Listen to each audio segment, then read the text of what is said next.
수도권 브리핑입니다. 서울시가 부실공사업체는 입찰 참여를 제한하는 등 안전한 건설 문화 조성에 나섰습니다. 이를 위해 먼저 부실로 인한 사고가 발생하면 즉각 재시공을 의무화하고 부실공사업체는 서울시에서 발주하는 대형 공사 참가가 2년간 제한됩니다.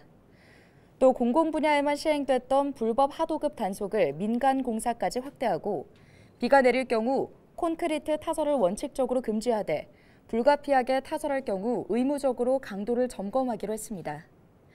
이 밖에 현재 300억 원 이상 공사에만 적용되는 종합평가 낙찰제를 100억 원 이상까지 확대해 저가 입찰과 유령 회사 등의 부작용을 예방할 방침입니다. 인천시 교육청이 내년 예산을 올해보다 축소 편성했습니다. 인천시 교육청이 편성한 내년 예산안은 5조 1,071억 원입니다. 올해 본 예산과 비교하면 2천억 원이 줄어든 규모입니다. 항목별로는 학생 성공 시대를 여는 인천교육과 미래교육 전환을 위한 학교 시설 개선에 4천억 원 규모를, 무상 복지 지원에 6천억 원 규모를 편성했습니다. 이번 예산안은 인천시의회 심의를 거쳐 다음 달 14일 최종 확정됩니다. 인천시의회가 세계 평화도시 인천으로의 도약을 결의했습니다. 시의회는 지난 6일 제291회 제2차 정례회 종료 후 허식 의장 등 시의원 전원이 참석한 가운데 안보 결의대회를 열었는데요. 이 자리에서 북한과 최접경 지역이자 다수의 국가 주요 핵심 시설을 보유한 인천에서 300만 시민을 대표해 결의문을 채택하고 안보 태세를 강화하기로 했습니다. 또 정부의 강력한 국가 방어체계 구축 등도 촉구했습니다. 우리나라에서 일하는 외국인, 주민일까요, 아닐까요? 법무부 출입국 통계월보에 따르면 2023년 9월 기준 체류 외국인이 251만 명을 넘어섰습니다. 코로나 전 국내 체류 외국인이 252만 명이었던 점을 고려하면 이는 역대 최대 규모인데요.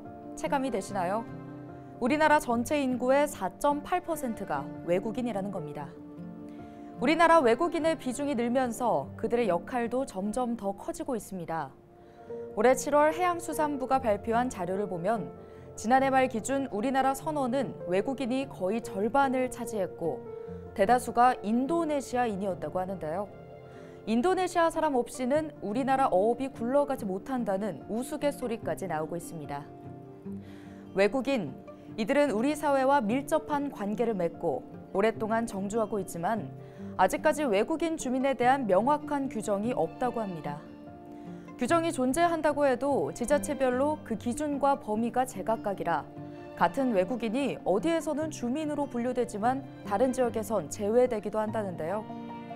우리 사회가 이미 다문화 사회에 진입했다는 사실을 부정하는 사람은 없을 겁니다. 우리가 마주하고 있는 일상 곳곳에 다양한 이주민이 함께 살아가고 있죠. 이주민과 함께 살아갈 미래를 더 촘촘히 준비해야 할 시점입니다.